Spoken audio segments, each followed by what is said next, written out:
Here I will share several ways to change the artboard orientation in Adobe Illustrator.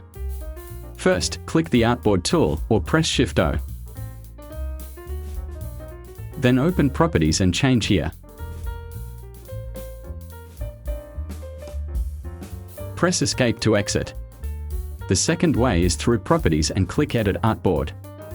And change here the same as before. And escape. The third way is through the Artboard panel.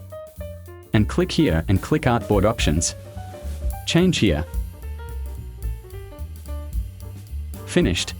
OK. Support this channel by clicking like and leaving your best comments. Activate the notification bell to get the latest updates from this channel. Thank you.